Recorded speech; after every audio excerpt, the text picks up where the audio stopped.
A very good noon to each and every one of you. I am Richa Sharma and you are watching परचम। आज यानी कि 16th of March 2024 के daily CA हमको cover करने हैं। और अगर हम नेशनल कैलेंडर ऑफ इंडिया यानी सात कैलेंडर के हिसाब से देखें तो अभी भी फागुन महीना चल रहा है, शुक्ल पक्ष चल रहा है। यस, अब तक आपको पता है चांद बढ़ते हुए फेजेस में होता है और आज है सप्तमी। सो इस तरह का कुछ मून विजिबल होगा। चलिए आज का सेशन स्टार्ट करें। उससे पहले कल वाले सेशन में, सेशन के एंड में मैंने आपसे जो क्वेश्चन पूछा था उसका आंसर देख लेते हैं। सो यस्टरडे यानी 15th ऑफ मार्च का क्वेश्चन ऑफ द डे था, who has been appointed as new election commissioner of India. दो इलेक्शन कमिश्नर्स इंडिया के लिए अपॉइंट किए गए, राइट। सो उन दोनों के नाम, और दो मैंने बोला तो both A and B answer हो ही जाएगा, सुखबीर सिंह संधू जी और ज्ञानेश कुमार जी। इन दोनों को अपॉइंट किया गया है as new election commissioner of India. ठीक है, फिर मैंने कल पढ़ाते पढ़ाते आई थिंक दो क्वेश्चंस आपसे पूछे थे, ज्यादा कल मैंने क्वेश्चंस नहीं पूछे, उनका भी आंसर डिस्कस कर लेते हैं। रैंडमली मैंने सोनू का रिस्पॉन्स पिक किया है। नेशनल कंज्यूमर राइट्स डे मैंने आपसे पूछा, नेशनल कंज्यूमर्स डे। हम वर्ल्ड कंज्यूमर राइट्स डे पढ़ रहे थे, 15th ऑफ मार्च को मनाया जाता है। तब मैंने आपसे पूछा था नेशनल कंज्यूमर डे कब मनाया जाता है। So yes, 24th of December. Okay, so ये हमारा राष्ट्रीय उपभोक्ता दिवस है। Then I had asked you chief election commissioner कौन है इंडिया के। मैंने आपको इलेक्शन कमिश्नर्स का अपॉइंटमेंट बताया तो सीईसी पूछा था। सो बहुत सिंपल सा आंसर है, राजीव कुमार जी हैं और 25th नंबर के सीईसी ये है। देन ये तो इन्होंने जो मैंने क्वेश्चन ऑफ द डे पूछा था इसका आंसर है। इन्होंने एक निमोनिक भी दिया है विच वाज रियली इंटरेस्टिंग, कुछ बच्चों को पसंद भी आया। उन्होंने कमेंट नीचे किए थे कि जीके का ज्ञान, जीके के ज्ञान का सुख चाहिए तो परचम का चुनाव कीजिए। सो यहाँ पे चुनाव आ गया, ज्ञान आ गया, सुख आ गया, और इसी से सुख से सुखबीर सिंह संधू, ज्ञान से ज्ञानेश कुमार जी आपको याद रह जाएंगे। Very good Sonu. चलिए आज की बात करते हैं। सो आज यानी कि 16th ऑफ मार्च को मनाया जाता है या ऑब्जर्व किया जाता है नेशनल वैक्सीनेशन डे या नेशनल इम्यूनाइजेशन डे भी इसको कहा जाता है। सो वैक्सीन लगती हैं, पोलियो की वैक्सीन लगती है खास तौर पे, बहुत सारी और वैक्सीन भी होती हैं। अच्छा यहीं पे ना इंद्रधनुष मिशन, इंद्रधनुष जो इंडिया का है, वैक्सीनेशन को एक मास ड्राइव की तरह जन जन तक पहुंचाने के लिए मिशन इंद्रधनुष इंडियन हेल्थ मिनिस्ट्री ने चालू किया था। और कौन सी तारीख को यानी कब चालू किया गया था, विच ईयर विच डेट, वो आप मुझे लिख करके बताएंगे। ठीक है, सो नेशनल वैक्सीनेशन डे 16 मार्च को आता है, देख लेते हैं। 1988 के अंदर, कब, 1988 में डब्ल्यूएचओ यानी वर्ल्ड हेल्थ ऑर्गेनाइजेशन ने ग्लोबल पोलियो इरेडिकेशन इनिशिएटिव की शुरुआत की थी कि पोलियो मुक्त बनाना है हमको पूरे धरती को, और इसके लिए 1988 में शुरुआत की गई थी।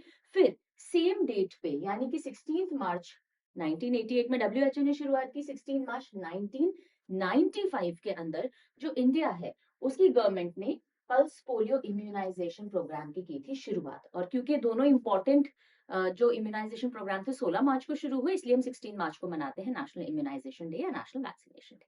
क्लियर है?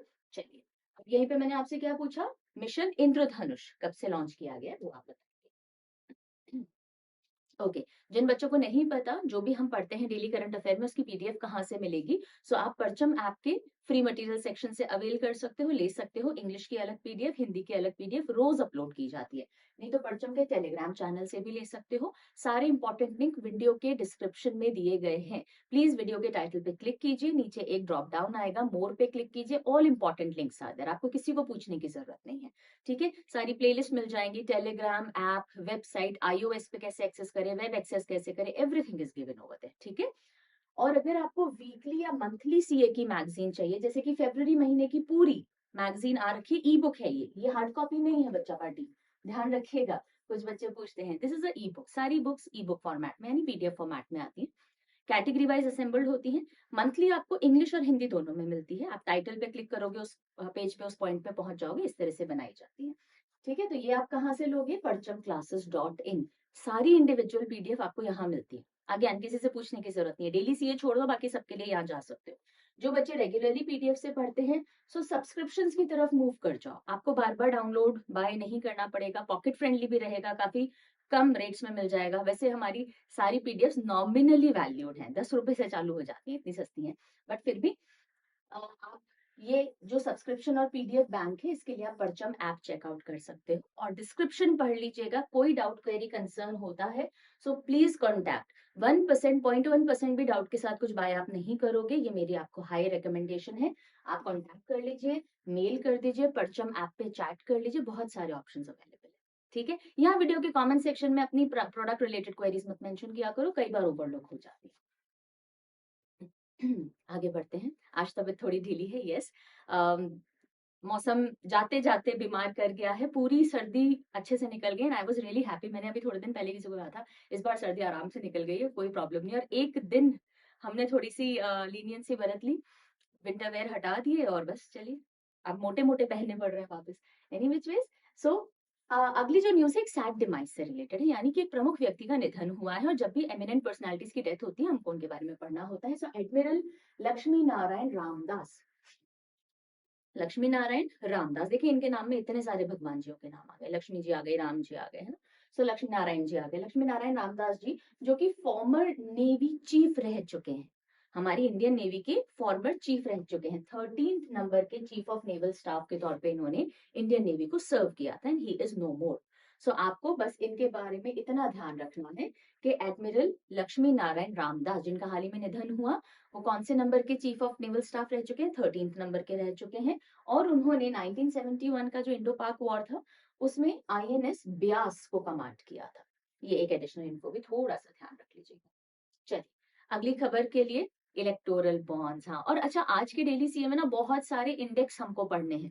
ह्यूमन डेवलपमेंट से रिलेटेड इंडेक्सेस हम देखेंगे, उसके अलावा भी मिलिट्री सिप्री की रिपोर्ट आई है वो हमको देखनी है, शार्क से रिलेटेड रिपोर्ट आई है। सो काफी सारी रिपोर्ट्स आज के सेशन में रहने वाली है। पर अभी हम बात करते हैं इलेक्टोरल बॉन्ड्स की। बीच में पूरा मामला गहमाया था कि जो इलेक्टोरल बॉन्ड स्कीम है उसको सुप्रीम कोर्ट ने अनकॉन्स्टिट्यूशनल डिक्लेयर कर दिया था, जिसके तहत आप किसी भी पॉलिटिकल पार्टी को कितना भी फंड डोनेट कर सकते हो इलेक्टोरल बॉन्ड्स खरीद करके, और उसमें आपकी आइडेंटिटी भी आप अनोनिमस रख सकते हो, यानी अज्ञात रूप से आप विदाउट रिवीलिंग योर आइडेंटिटी आप इलेक्टोरल बॉन्ड्स खरीद के अपना पैसा, ब्लैक वाला पैसा वहां भेज सकते हो, राइट।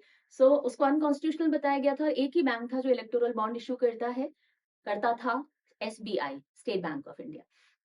सो सुप्रीम कोर्ट ने आदेश दिए थे एसबीआई को कि जो भी आपके पास इलेक्टोरल बॉन्ड खरीदे गए हैं उनकी सारा ब्यौरा, सारा डेटा आपको इलेक्शन कमीशन को सौंपना है, राइट। तो अब उन्होंने सबमिट कर दिया है इलेक्टोरल बॉन्ड्स का जो डेटा है, स्टेट बैंक ऑफ इंडिया ने इलेक्शन कमीशन को सबमिट कर दिया है, ठीक है।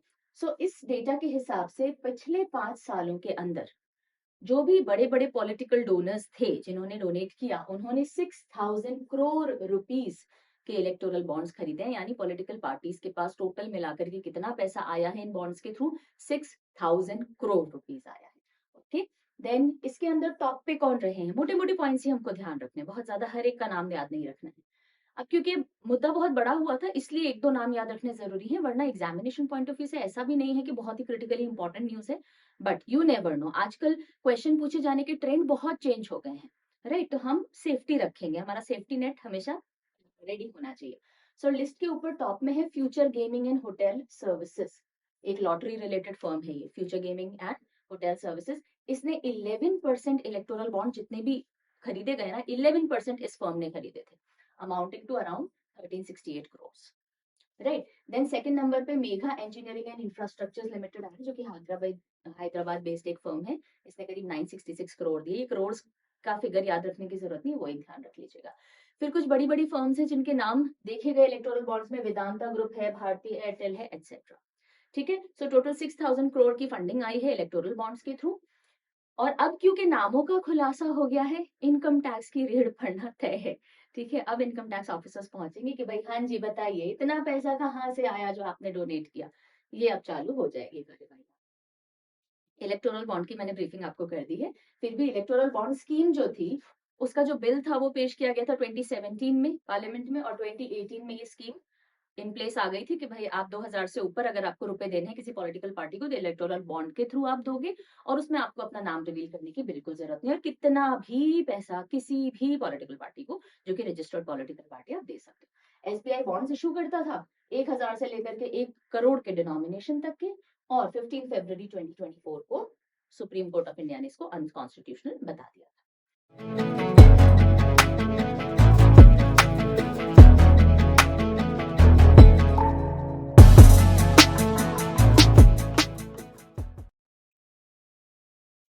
जैसा कि कहा था, इंडेक्स पढ़ने हैं आज बहुत सारे, तो एक बहुत इंपॉर्टेंट इंडेक्स है ह्यूमन डेवलपमेंट इंडेक्स। ठीक है, सो ह्यूमन डेवलपमेंट रिपोर्ट आई है, इंडेक्स तो नहीं बोलेंगे हम। ह्यूमन डेवलपमेंट रिपोर्ट के तहत हमें 2 इंडेक्स पढ़ने हैं, इंडिसेस। तो अभी देखो इंडेक्स एक सिंगल वर्ड होता है, और इंडिसेस इसका प्लूरल क्या होता है, इंडेक्सेस नहीं होता है, इंडिसेस होता है। Right, so human development report आई है, और उसके हिसाब से जो डेटा सामने आया है, तो पहला इंडेक्स जो हमें देखना है, global human development index. Global human development index, और इसके अंदर इंडिया की रैंक कितनी रही, 134। इंप्रूव हुई है पिछली बार से। राइट, सो एक ही रैंक इंप्रूव हुआ है, ज्यादा नहीं हुआ। इंडिया यूएन के ह्यूमन डेवलपमेंट इंडेक्स पे, किस पे, ह्यूमन डेवलपमेंट इंडेक्स HDI पे एक पोजीशन से इंप्रूव होकर के अब कहां पहुंचा है, 134th रैंक पे। सीधी सीधी रैंक याद रखिएगा, 134, 2 मिसिंग है बस। Human development index, human development index 134 rank हमारी आई है। और ये जो रैंकिंग है, ये 2022 की रिलीज की गई है। ये रैंक कब की है, 2022 की। जो रिपोर्ट रिलीज की गई है, ये इसका पोस्टर है, देखिए, ह्यूमन डेवलपमेंट रिपोर्ट 23-24। इस पूरी रिपोर्ट का नाम है breaking the gridlock, reimagining cooperation in a polarised world. इस नाम से पूरी रिपोर्ट आई है यूएनडीपी की, यूनाइटेड नेशन डेवलपमेंट प्रोग्राम की।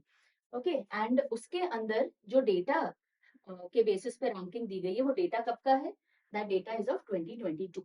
Got it.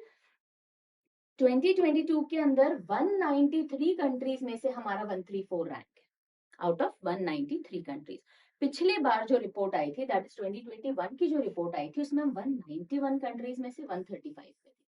सो जब हम पिछले साल से कंपेयर करते हैं, यूजुअली हम रैंक ही देख रहे होते हैं, ये नहीं देख रहे होते, और ये देखोगे तो भी इंप्रूवमेंट है। तो 135 पिछले साल था, इस बार 134 रैंक है, आउट ऑफ 193 कंट्रीज। इतना डेटा आपको याद रखना है। बात समझ में आ गई यहाँ तक की। ओके, HDI के अंदर इंडिया की रैंकिंग।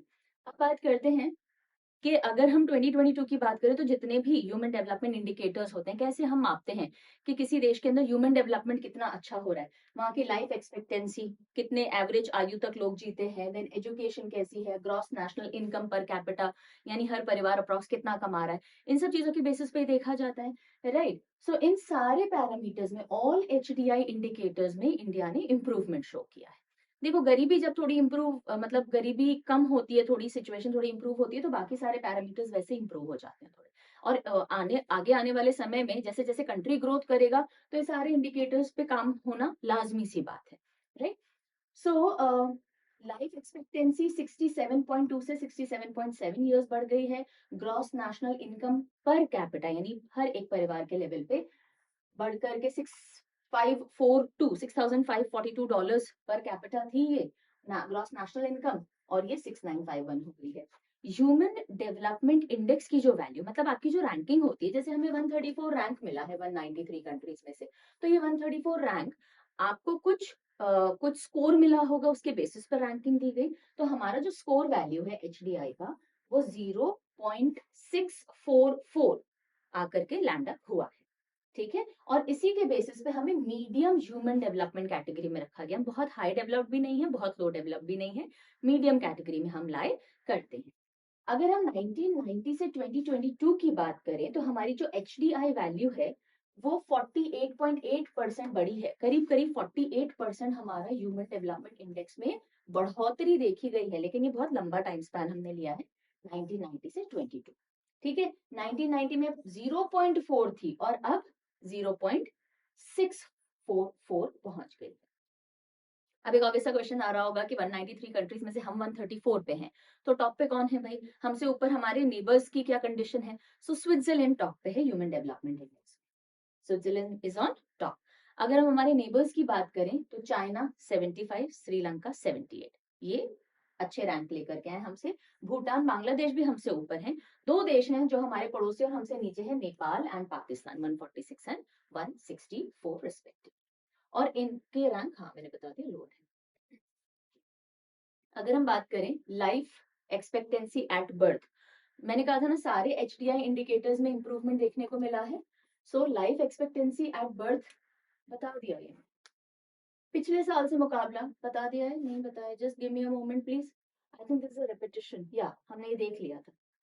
चलिए, ओवरऑल इंक्रीज अगर हम देखें एक्सपेक्टेड इयर्स ऑफ स्कूलिंग, अब ये डेटा किसका है? अच्छा, अब यहाँ पे एक बहुत ऑब्वियस सा क्वेश्चन बच्चों का आएगा दिमाग में, मैम हमें ये सारे आंकड़े याद रखने हैं? अगर आप ऐसा कोई भी एग्जाम दे रहे हो जिसमें आंसर राइटिंग करनी है, यस, ये सारे आंकड़े याद रखने हैं। अगर आप ऐसा एग्जाम दे रहे हो जिसमें ऑप्शंस आते हैं और सिंपल लेवल का एग्जाम है तो रैंक याद रख लीजिए। ऐसा एग्जाम दे रहे हो जिसमें ऑप्शन आते हैं पर थोड़ा हायर लेवल का एग्जामिनेशन, जैसे स्टेट पीएससी हो गया, जैसे सीडीएस लेवल हो गया, तो आपको ये मोटे मोटे आंकड़े याद रख लेने चाहिए, एडवाइजेबल है।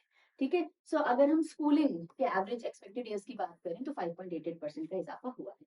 यूएनडीपी की रिपोर्ट ओवरऑल अगर आप ग्लोबल रिपोर्ट देखो तो पूरे दुनिया भर में डिवाइड जो है ना रिच और पुअर के बीच में, वो बढ़ता हुआ वापस से नजर आया है। सो ये एक इंपॉर्टेंट कंक्लूजन है। यूएनडीपी रिपोर्ट ने नोट किया है कि inequality across the world is rising again. Rich are becoming richer, poor are becoming poor, मतलब पुअर पुअरर नहीं हो रहे लेकिन रिच तो बहुत रिचर हो रहे हैं, तो डिवाइड बढ़ता जा रहा है।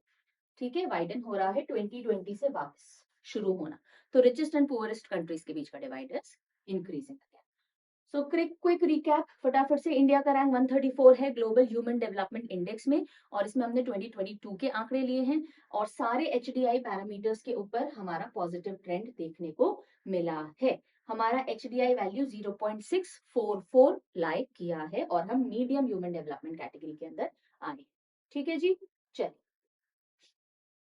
अब ये जो रिपोर्ट रिलीज हुई थी इसके अंदर सिर्फ एचडीआई का इंडेक्स नहीं बताया गया, ह्यूमन डेवलपमेंट इंडेक्स नहीं बताया गया, एक और इंडेक्स बताया गया, and that was gender inequality index, male और female gender inequality index. तो उसमें भी इंडिया की रैंक देखते हैं 2022 में क्या रही। इंडिया का रैंक 108 रहा gender inequality index UNDP report के हिसाब से। 134 एचडीआई में था एंड 108 जेंडर इन इक्वालिटी के अंदर है।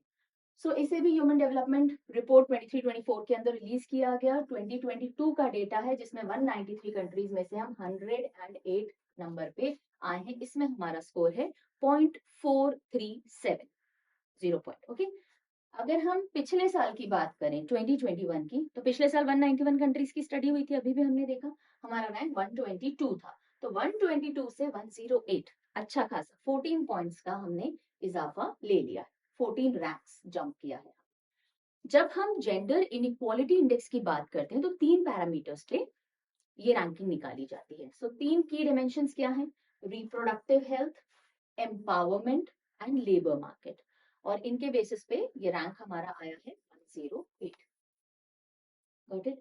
चलिए 2014 में हमारा रैंक 127 था। पिछले 10 सालों के अंदर काफी बेटर इनइक्वालिटी कम हुई है, मतलब जितना रैंक ऊपर उतना आपके जेंडर में इनइक्वालिटी कम है, और जितना रैंक आपका लोअर आएगा उतना ज्यादा आपके यहाँ पे मेल और फीमेल जेंडर्स को दिए जाने वाली अपॉर्चुनिटीज हो, एम्पावरमेंट से रिलेटेड चीजें हो, हेल्थ रिलेटेड चीजें हो, वो सब डिफरेंट डिफरेंट चल रही है। ओके, चलिए, सो यूएनडीपी की रिपोर्ट हो गई। अब हम आते हैं अगली रिपोर्ट पे जिसको रिलीज किया है सिप्री ने। इसने रिलीज किया है जी सिप्री। सो सिप्री की रिपोर्ट आई है, सिप्री आर्म्स ट्रांसफर डेटाबेस, मार्च 2024 की रिपोर्ट है। वर्ल्ड के लार्जेस्ट इंपोर्टर और ऑफ आर्म्स, यानी कि जो आर्म्स एंड अम्यूनिशन होते हैं, हथियार गोला बारूद वगैरह होते हैं, बड़ी बड़ी मशीन्स होती हैं वॉर से रिलेटेड या वेपन से रिलेटेड, उनको इंपोर्ट करने का ये डेटा सामने आया है जिसमें टॉप किया है इंडिया ने। इंडिया टॉप इंपोर्टर है when it comes to arms and ammunitions, और 9.8% इंपोर्ट पूरे ग्लोबली हम करते हैं। सेकेंड नंबर पे सऊदी अरेबिया, थर्ड पे कतर। अगर आप देखोगे सो एशिया की कंट्री हैं तीन जो आपको देखने को मिल रही है। Then Ukraine is on 4 and Pakistan is on 5th number. और अगर हम इंडिया की बात करें कि कौन से वो देश हैं जहां से हमारे मैक्सिमम आर्म्स इंपोर्ट आ रहे हैं, तो सबसे ज्यादा रशिया से आ रहे हैं, लेकिन परसेंटेज में धीरे धीरे गिरावट आ रही है। 36% यानी 36% हमारे आर्म्स इंपोर्ट रशिया से आ रहे हैं। सेकेंड नंबर पे है फ्रांस, 33%, ज्यादा पीछे नहीं है। फ्रांस के साथ हमने काफी सारी डील्स अभी रिसेंटली की हैं, इंक्लूडिंग रफेल। यूएस के साथ हमारे 13% इंपोर्ट आ रहे हैं। ओके, चलिए अब इसी स्टडी को पूरा देख लेते हैं। India remains world's largest arms importer SIPRI की रिपोर्ट के हिसाब से। ऑल्दो हम मेक इन इंडिया यानी आत्मनिर्भर भारत अभियान के तहत अब इंडिया में भी बहुत सी चीजें बना रहे हैं, लेकिन फिर भी अभी हम इंपोर्ट डिपेंडेंट बहुत ज्यादा हैं। और इंपोर्ट हमारा 9.8% पे अभी भी टॉप पे स्टैंड कर रहा है। इसके दो रीजन है, एक तो हम हमारे जो ये सेक्टर है डिफेंस का वो बहुत स्ट्रॉन्ग कर रहे हैं, इसके लिए हम इंपोर्ट्स काफी सारे कर रहे हैं, और हमारा मेक इन इंडिया भी शुरू हो गया है, लेकिन अभी सेल्फ सफिशिएंट नहीं, ठीक है, उस लेवल पे नहीं पहुंचे। सिप्री की हम बात करें तो Stockholm International Peace Research Institute, ये एक स्वीडिश थिंक टैंक है जो कि अपनी रिपोर्ट मिलिट्री डिफेंस इनसे रिलेटेड ही निकालता है। सो ये जो पूरी स्टडी है जिसमें इंडिया टॉप पे आया है, कौन से पीरियड की स्टडी के बेसिस पे आया है? 2019 से 2023 की स्टडी ये सामने लाई गई। अगर हम इससे पीछे वाले ब्रैकेट की बात करें 2014-18 से 1923 की, तो इंडिया के जो इंपोर्ट्स हैं उनमें करीब 4.7% का इजाफा आया है, और ये बहुत बड़ा इजाफा नहीं माना जाएगा। क्यों? क्योंकि अगर हम यूरोपियन कंट्रीज देखें तो करीब 94% का इंक्रीज देखा गया है 2014-18 से 2019-2023 तक। उसका एक major reason Ukraine Russia war भी है। चलिए, सो ये जो हमने स्टार्टिंग में देखा वही है, इंडिया के imports are in arms and ammunition 9.8% है। सेकंड नंबर पे सऊदी अरेबिया, फिर कतर, फिर यूक्रेन है। यूक्रेन फोर्थ नंबर पे क्यों है? ऑफ कोर्स बिकॉज वॉर की वजह से काफी सारी कंट्रीज ने इनको आर्म्स एंड अम्यूनिशन भेजे हैं। फिफ्थ नंबर पे हमारा पाकिस्तान है। चाइना की बात करें तो वो भी टॉप 10 में लाए करते हैं ना। ये भी हमने पॉइंट देख लिया स्टार्टिंग में पोस्टर में कि हमारे जो मेजर सप्लायर्स हैं उनमें रशिया टॉप पे आता है 36%, देन फ्रांस 33, यूएस 13%। लेकिन 5 सालों में पहली बार ऐसा हुआ है, 5 साल नहीं, मतलब पहली बार ऐसा 5 ईयर ब्रैकेट आया है जिसमें रशिया से जो हम इंपोर्ट कर रहे हैं उसका प्रतिशत कम हुआ है, राइट। 1960, 1964 से पहली बार अब ऐसा पीरियड आया है जहां हमारे लेस देन हाफ इंपोर्ट्स आए हैं रशिया से, मतलब 50% से ड्रॉप हुआ है हमारा आर्म्स का इंपोर्ट फ्रॉम रशिया। और अगर हम 9 of the 10 biggest arm imports की बात करें तो वो एशिया, ओशिनिया और मिडिल ईस्ट कंट्रीज ने ही किया है। तो यहाँ पे डिफेंस का मैक्सिमम इंपोर्ट देखने को मिला है। एक्सपोर्ट की भी बात कर लेते हैं। इंडिया एक्सपोर्ट में अभी नहीं है मेजर कंट्रीज में, ठीक है। ऑल्दो हम एम कर रहे हैं कि हम आत्मनिर्भर भारत के थ्रू इतना अच्छे टेक्नोलॉजीज के डिफेंस इक्विपमेंट्स बना ले कि हम उनको एक्सपोर्ट करने लायक भी बने, पर अभी हम मेजर कंट्रीज में नहीं है। अभी भी टॉप शेयर जाता है यूएसए का 42%, ग्लोबल एक्सपोर्ट जो है आर्म्स एंड अम्यूनिशन का यूएसए करता है, फॉलोड बाय फ्रांस 11%, रशिया भी 11% पे है, चाइना फोर्थ नंबर पे आता है, फिर जर्मनी, ठीक है। एक और रिपोर्ट, और अब हथियारों से हटते हैं और जानवरों की तरफ, एनिमल्स की तरफ चलते हैं। सो फैक्ट शीट रिलीज हुई है जिसका टाइटल है netted in illegal wildlife trade sharks of India. India की जो शार्क्स हैं इलीगल ट्रेड का शिकार बन रही है, मेजरली इनके मीट के लिए और इनके फिन के लिए इनको मारा जाता है, मीट कंज्यूम किया जाता है। फिन सूप, जो शार्क के फिन का सूप है, बहुत डेलिकेसी माना जाता है और साउथ ईस्ट एशियन कंट्रीज के अंदर पर्टिकुलरली बहुत पॉपुलर होता है, और इसी की वजह से इसकी इलीगल ट्रेड बहुत चल रही है। उससे रिलेटेड आंकड़े सामने आए हैं through a report traffic and WWF India ने रिलीज की है। Wild life fund, WWF India wing और ट्रैफिक उसी से जुड़ी हुई एक ऑर्गेनाइजेशन है। ट्रैफिक WWF इंडिया और IUCN के साथ में ही काम करती है, उन्हीं के अंडर में आती है। सो इन्होंने फैक्ट रिलीज की है, उसका टाइटल अभी हमने देखा ही, और इस फाइंडिंग के हिसाब से इलीगल ट्रेड जो है शार्क्स इन इंडिया की, वो 2010 से दिसंबर 2022 तक स्टडी की गई। 2010 से 2022 तक की स्टडी में सामने आया है कि तमिलनाडु, जो कोस्टल एरियाज होंगे जहां शार्क ज्यादा पाई जाती है, वहीं से इलीगल ट्रेड भी ज्यादा होगी।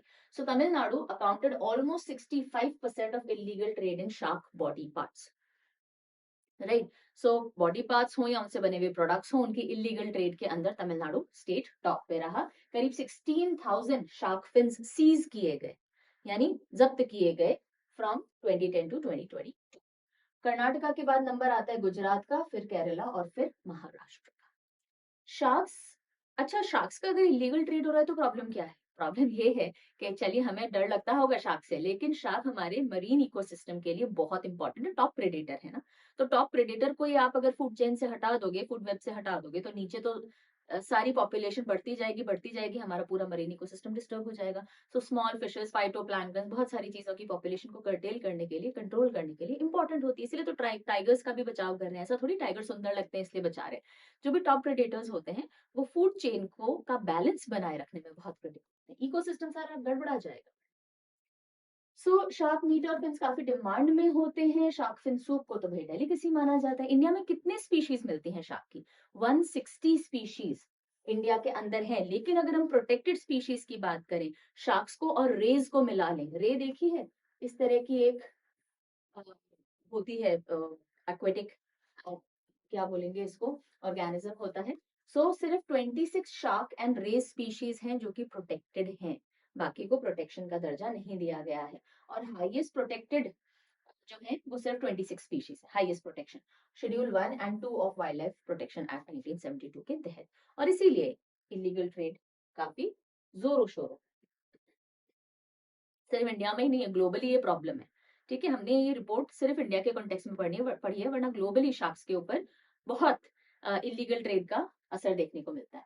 सो ट्रैफिक जो कि एक नॉन गवर्नमेंटल ऑर्गेनाइजेशन है, वाइल्ड लाइफ ट्रेड के लिए काम करती है, वो एक जॉइंट प्रोग्राम के तहत वर्क करती है, WWF और IUCN के, राइट। और इसके हेडक्वार्टर कैम्ब्रिज, यूनाइटेड किंगडम के अंदर। Okay, after all these indices, now let us move to other important news. So अब जो अगली खबर आ रही है वो हमारे रीजनल एविएशन सेक्टर यानी उड़ान स्कीम के तहत जो फ्लाइट्स चलती हैं, उड़े देश का आम नागरिक, है ना। बताओ उड़ान स्कीम की शुरुआत कब हुई थी? When was it started? ठीक है, उड़ान 2.0 की बात नहीं कर रही हूँ, उड़ान स्कीम की शुरुआत कब हुई थी? रीजनल कनेक्टिविटी, यानी कि हमारे कंट्री के जो टियर 2 टियर 3 सिटीज हैं कंपैरेटिवली, जो मेट्रो सिटीज हटा दो, टियर 1 सिटीज हटा दो, उनके अलावा जो सिटीज हैं वहां तक फ्लाइट कनेक्टिविटी बढ़ाने के लिए उड़ान स्कीम को लाया गया था। सो उसी रीजनल कनेक्टिविटी के अंदर एक नई रीजनल एयरलाइन का एडिशन हुआ है। एयरलाइन का नाम क्या है? फ्लाई 91।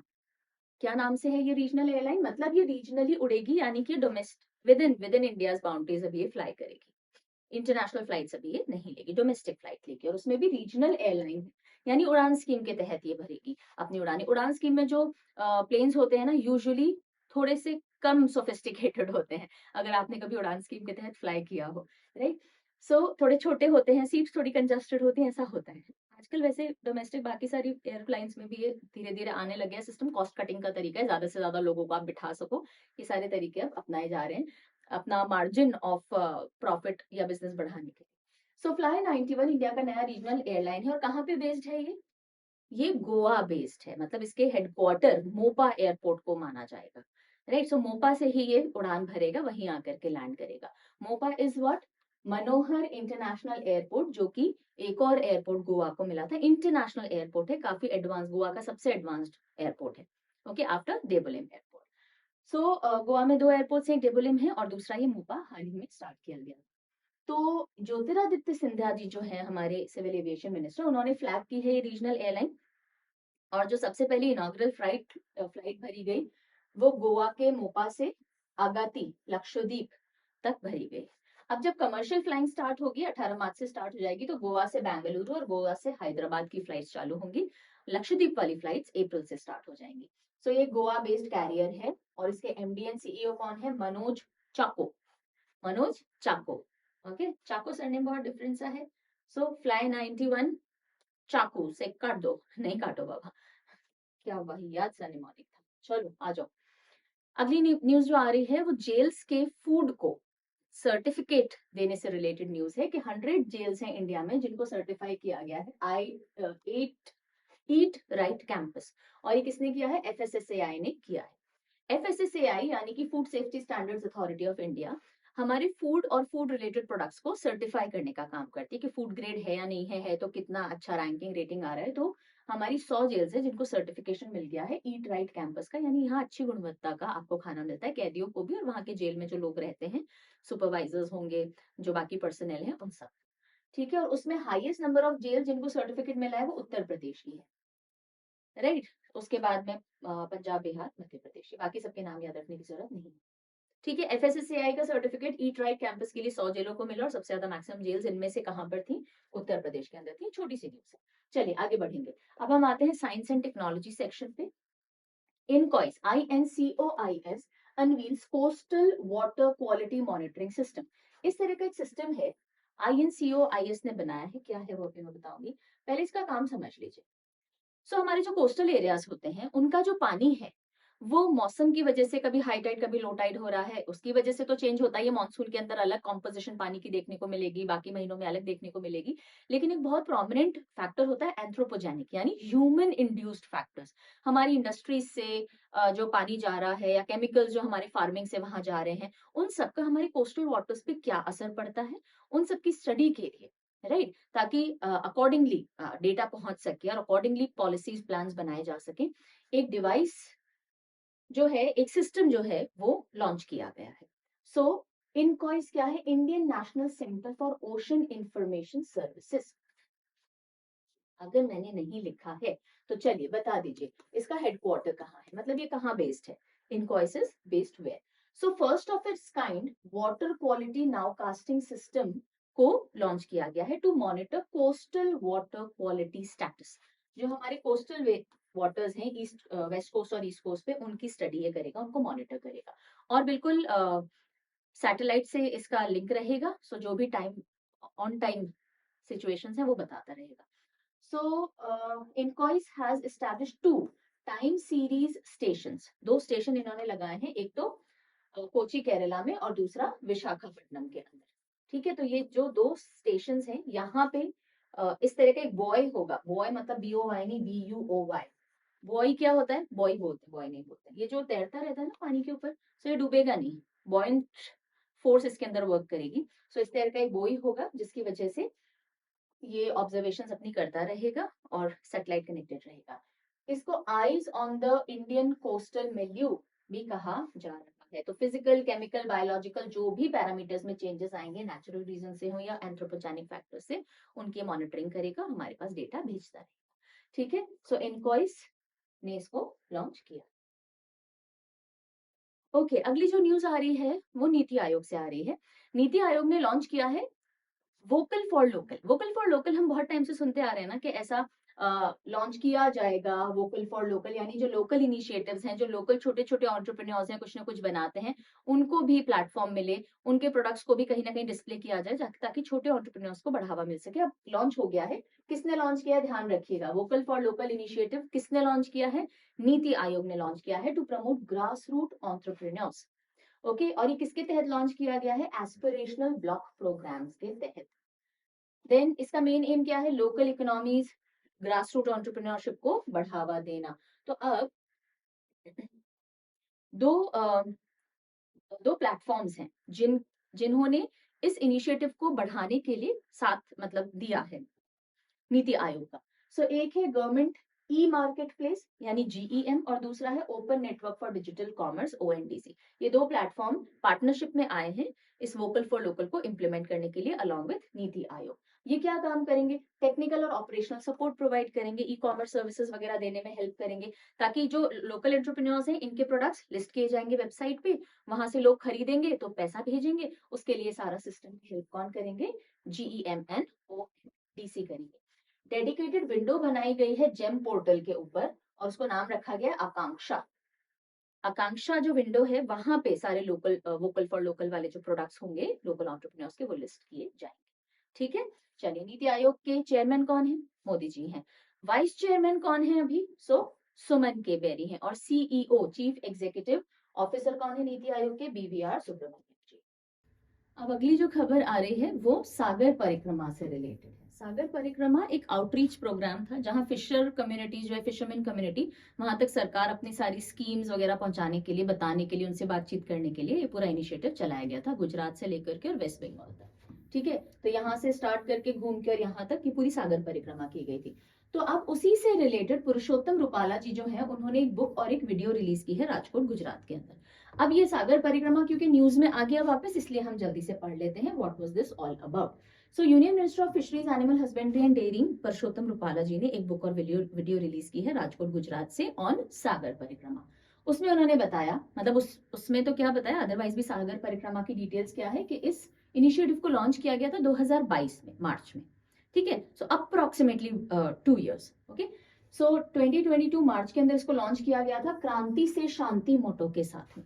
कि ऐसी क्रांति लाई कि आप सबसे बात करते जा रहे हो और लोगों को, फिर फिशरमैन कम्युनिटी को शांति है ना, उनको पता चल गया अच्छा हमारी ये प्रॉब्लम्स थी, आपने सुननी, हमें हमारे लिए ये स्कीम्स थी, आपने हमें बता दी, क्रेडिट कार्ड से जोड़ दिया, ये सारी चीजें होगी। सो ये आउटरीच प्रोग्राम जो था ये मांडवी गुजरात से चालू हुआ, ध्यान रखिएगा ये इंपॉर्टेंट है, मांडवी गुजरात से चालू हुआ और गंगा सागर वेस्ट बंगाल पे जाके खत्म हुआ है।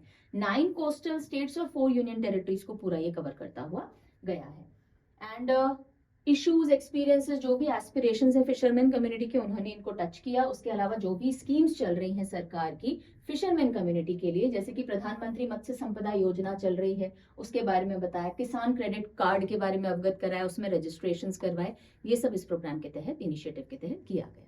ठीक है, सागर माला परिक्रमा, सागर परिक्रमा, नॉट सागर माला, सागर परिक्रमा, ओके, राजकोट गुजरात के अंदर बुक और वीडियो लॉन्च किया गया। अगली खबर आ रही है, होम मिनिस्टर अमित शाह जी ने वर्चुअली लॉन्च किया है the unique digital CCMS platform of NIA। What is this all about, देखते हैं। सो अमित शाह जी ने लॉन्च किया है नेशनल इन्वेस्टिगेशन एजेंसी यानी NIA का डिजिटल CCMS मैनेजमेंट सिस्टम है। किस चीज को मैनेज करेगा? क्रिमिनल केस मैनेजमेंट सिस्टम है, नेशनल इन्वेस्टिगेशन एजेंसी का क्रिमिनल केस मैनेजमेंट सिस्टम, यानी जो भी क्रिमिनल केसेस होंगे इस पोर्टल के ऊपर दिखते रहेंगे, तो जिसको भी रेफर करना है किया जा सकता है, राइट। सो सारे केसेस एक जगह सेंट्रलाइज्ड होंगे। सो नेशनल इन्वेस्टिगेशन एजेंसी का ये जो CCMS है ये इनॉग्रेट किया है अमित शाह जी ने। इट विल इनेबल निया पर्सनल, जो इन्वेस्टिगेशन एजेंसी के लोग हैं वो आपस में कोऑर्डिनेट कर पाएंगे। टेररिज्म हुआ, कोई क्रिमिनल्स हुए, क्राइम हुए, तो अगर किसी और जगह पे डेटा चाहिए तो यहाँ से लिया जा सकता है, और इसीलिए डेटा जल्दी मिल जाएगा तो जस्टिस डिलीवरी भी जल्दी की जा सकती है। साथ ही साथ एक मोबाइल ऐप लॉन्च की गई, इसका नाम ध्यान रखिएगा, संकलन। संकलन, और ये बेसिकली न्यू क्रिमिनल लॉज जो बनी है और ओल्ड क्रिमिनल लॉज जो हैं उनके बीच नेविगेट करने के लिए, यानी न्यू क्रिमिनल लॉज जो भी हैं उनकी इंफॉर्मेशन देने के लिए बनाई गई है। ओल्ड क्रिमिनल लॉज बहुत पुरानी थी तो उनके साथ तो सब वाकिफ थे, अब न्यू क्रिमिनल लॉज की जानकारी इस पे रहेगी, ताकि नए से पुराने से नए पे जब नेविगेट करना हो, जब मूव करना हो, तो फटाफट से हम संकलन ऐप का इस्तेमाल कर सकते हैं। So it is a compendium of new criminal laws by National Crime Records Bureau, एक कलेक्शन है जितनी भी हमारी न्यू क्रिमिनल लॉज हैं उनका, ताकि हम नेविगेट कर सके नए क्रिमिनल लॉज में, न्यू और ओल्ड के बीच में ब्रिज का काम ये कर देगी। एंड देन फाइनली ये न्यूज है, इसके बाद हम रिविजन क्वेश्चंस पे मूव करेंगे। पैलेस्टीनियन प्रेसिडेंट महमूद अब्बास जी ने अपॉइंट किया है या नेम किया है मोहम्मद मुस्तफा जी को to be the next Prime Minister of Palestine.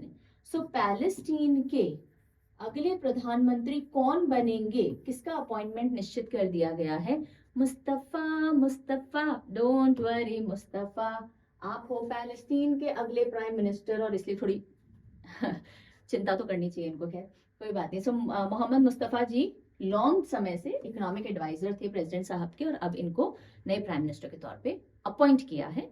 अभी पोजीशन ली नहीं है, नेम कर दिया गया है, जब भी बनाए जाएंगे ये बनाए जाएंगे।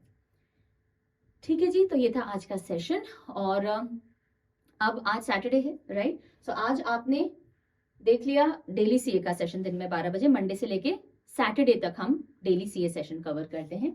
कल है संडे, सैटरडे के बाद संडे आता है, हाँ जी आता है, तो कल 12 नून पे आपको वीकली रिवीजन सेशन मिलेगा पायल मैम का, और कल ही 7 PM पे आपको बैंकिंग वाले स्टूडेंट्स के लिए banking and finance current affair का सेशन मिलेगा। ये दोनों सेशन आपने मिस नहीं करने, ठीक है जी। चलिए, okay, ready for first question. What is India's rank on global human development index, HDI index में, जो कि UNDP ने रिलीज किया, इंडिया का क्या रैंक था बताओ?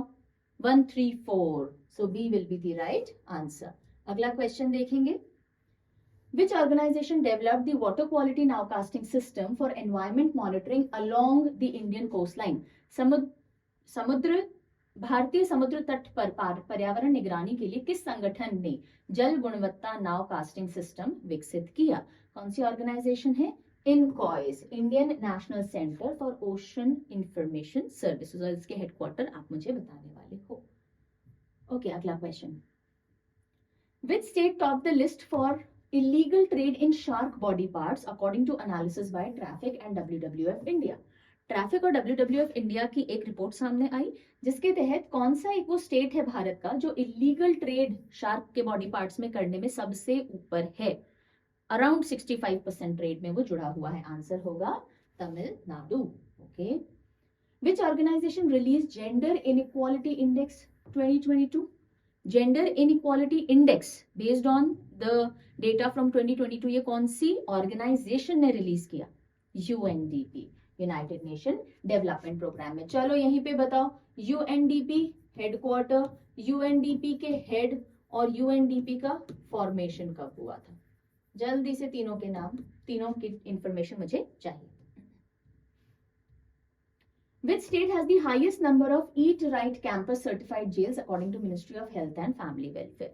Ministry of Health और Family Welfare के अंदर में FSSAI आता है। FSSAI ने Eat Right campus डिक्लेयर किया था 100 जेलों को। उनमें से मैक्सिमम जो जेल्स हैं कौन से स्टेट में थी भाई? उत्तर प्रदेश में थी। बिल्कुल। ओके, प्रीवियस डेज के क्वेश्चन प्रैक्टिस करें। चलो, 14 मार्च इज ऑब्जर्व्ड एज, 14 मार्च को किस दिन की तरह मनाया जाता है? World consumer rights day? नहीं। कब आता है ये? 15 मार्च को आता है, यानी विश्व उपभोक्ता अधिकार दिवस 15 मार्च। ये डे क्यों लिखा है 15 मार्च? पाई डे या इंटरनेशनल डे ऑफ मैथमेटिक्स? हाँ, क्योंकि मार्च के लिए 3 और 14 के लिए 3.14 ही इनिशियल फिगर्स है ना पाई के। सो पाई डे को ध्यान रखिएगा, इंटरनेशनल डे ऑफ मैथमेटिक्स भी कहा जाता है, तो बी हो जाएगा राइट आंसर। बाकी के आंसर भी मुझे दो। CISF रेजिंग डे कब मनाया जाता है? 10 मार्च को। World wildlife day, Gandhi ji के कितने बंदर? 3 बंदर। थर्ड को आता है। Who headed the high level committee on one nation one election? one nation one election की हाई लेवल कमिटी ने अभी अपनी रिपोर्ट, कल ही हमने पढ़ा था, प्रेसिडेंट द्रौपदी मुर्मू जी को हैंड ओवर की है। सो उस हाई लेवल कमिटी के चेयरमैन कौन थे या हैं rather? So former president Ramnath Kovind ji. Who is the author of the book The Conspiracy to Oust Me from Presidency? कल पढ़ा था ये हमने। कॉन्स्पिरेसी बुक का टाइटल है। To oust me from presidency, ये किताब किसने लिखी है? श्रीलंका के पूर्व प्रेसिडेंट रह चुके हैं, और क्या नाम है? Gotabaya Rajapaksa. Gotabaya. What is the objective of PM सूरज या सुराज नेशनल पोर्टल? सो PMSURAG जो नेशनल पोर्टल इनॉग्रेट किया गया है PM मोदी जी द्वारा, उसका ऑब्जेक्टिव क्या है? क्यों इस पोर्टल को लाया गया है? क्या हेल्थ केयर देना है डिसएडवांटेज सेक्शन को, फाइनेंशियल एड देना है सोलर पंप के लिए, डिजिटल लिटरेसी लानी है अर्बन यूथ में, या एंटरप्रेन्योर्स को एम्पावर करना है डिसएडवांटेज सेक्शन के? Empowering entrepreneurs of disadvantage section, जो लोअर तबके के लोग हैं, डिसएडवांटेज सेक्शन है, पर्टिकुलरली SC ST कास्ट को बिलोंग करते हैं, इकोनॉमिकली वीक हैं, उनके अंदर एंटरप्रेन्योर्स को बढ़ावा देने के लिए 1 lakh entrepreneurs. What is the proposed new name of Ahmednagar district in Maharashtra as approved by Maharashtra cabinet? Maharashtra cabinet ने अप्रूवल दे दिया है अहमदनगर डिस्ट्रिक्ट का नाम चेंज करने के लिए। नया नाम क्या होगा? नया नाम क्या होगा? अहिल्यानगर होगा, अहिल्याबाई होलकर जी को डेडिकेटेड। और ये है आपके लिए question of the day. Which country remained India's main arms supplier, accounting to 36% of arms import during 2019 to 2023? 2019 से 2023 तक जितने भी इंपोर्ट्स इंडिया ने किए हैं आर्म्स एंड अम्यूनिशन में, उनमें सबसे ज्यादा हमने कौन सी कंट्री से किए हैं? According to 36%। ठीक है, चलिए, तो ये था आज का सेशन। और अब जाने से पहले एक छोटा सा थॉट शेयरिंग करते हैं आपके साथ। कल मैंने आपके साथ एक थॉट शेयर किया था कि जरूरी नहीं है हम किसी एक स्ट्रॉन्ग ओपिनियन वाले ग्रुप को बिलोंग करते ही हों, जरूरी नहीं है हम इस सेक्शन ऑफ ग्रुप के साथ अलाइन करते हो या इस सेक्शन ऑफ ग्रुप के साथ अलाइन करते हो सकता है हमारा थॉट प्रोसेस तीसरा है, ना इधर के लिए ना उधर के लिए है। आज जो मैं आपको बात कह रही हूँ, ये इसी को थोड़ा आगे बढ़ाते हुए कह रही हूँ, समझने की कोशिश कीजिएगा। We don't need to share the same opinion as others, है ना? जरूरी नहीं है कि हमारा ओपिनियन भी इन दो गुटों के हिसाब से ही बटा हुआ हो सकता है हमारा थॉट इन दोनों को साथ लेकर के चलता हुआ एक तीसरा थॉट है, राइट? इन दोनों को ही छोड़ता हुआ तीसरा थॉट है, राइट? बट यहाँ ये बट इंपॉर्टेंट है, but we need to be respectful of their opinion also. मैं ये नहीं कह रही हूँ कि आप सबके ओपिनियन लेते चलिए, एक्सेप्ट करते चलिए, don't accept it, but accept the fact that it is their opinion and it is fine for them. So don't be very disrespectful for other people's opinion. आपको उसके ऊपर डिबेट करनी है, आपको अपने व्यू पॉइंट रखने हैं, आप रखिए। आपको उसको एक्सेप्ट नहीं करना मत कीजिए, लेकिन वो भी उसको एक्सेप्ट ना करे, इस जिद के अंदर डिसरिस्पेक्ट की हद तक नहीं चले जाइए। ये आज का थॉट है, राइट? जैसे कि एक बहुत कॉमन आर्ग्यूमेंट होता है, भगवान है या नहीं है, राइट। कुछ लोग मूर्ति पूजा करते हैं, कुछ लोग मूर्ति पूजा नहीं करते। जो नहीं करते वो कहते हैं कि नहीं हम मूर्ति को नहीं मानते, राइट। और जो करते हैं वो कहते हैं नहीं ये मूर्ति ही है सब कुछ, इसके बिना कुछ नहीं है। तो ये दोनों जब तक अपने अपने बिलीफ के लिए रिस्पेक्टफुल हैं तब तक तो सही है, लेकिन एक दूसरे के बिलीफ के लिए डिसरिस्पेक्टफुल हो जाएंगे तो क्या सोशल हार्मनी रह पाएगी? नहीं रह पाएगी। और तब क्या आप वाकई में भगवान में बिलीवर हो? नहीं हो। बिकॉज कोई भी धर्म हो, कुछ भी हो, सब भगवान तो एक ही चीज सिखाते हैं, अच्छे से रहना, है ना, शांति से रहना। सिर्फ भगवान की बात नहीं है, सिर्फ भगवान की बात नहीं है, बात है किसी भी एरिया की, राइट। कि ये चीज सही है या ये चीज गलत है। कभी भी there is no absolute truth in this world. दुनिया में कोई भी एब्सोल्यूट ट्रुथ नहीं है। सिक्के के हमेशा दो पहलू होते हैं और ये लाइफ में हर सिचुएशन पे अप्लाई करता है। तो आप अपने पहलू पे रहिए, nobody is stopping you from being on that side of the coin. लेकिन जो दूसरे पहलू पे है उसको डिसरिस्पेक्टफुली निगेट करना भी नहीं चाहिए। ये आज का थॉट है। Learn to accommodate not by accepting other people's opinions but learn to coexist. ये आज का कीवर्ड है। आप अपने बिलीफ सिस्टम, अपने थॉट्स, अपने ओपिनियंस के साथ में दूसरों के बिलीफ सिस्टम, उनके थॉट्स, उनके ओपिनियंस को को एग्जिस्टेंस में रखना सीखिए। ये मेरा आपके लिए आज एक थॉट है। ठीक है, चलिए on this note I take your leave. अब हम मिलेंगे मंडे को 12 नून। तब तक के लिए टेक गुड केयर। कल के सेशंस अटेंड कर लीजिएगा रिविजन के। बाय।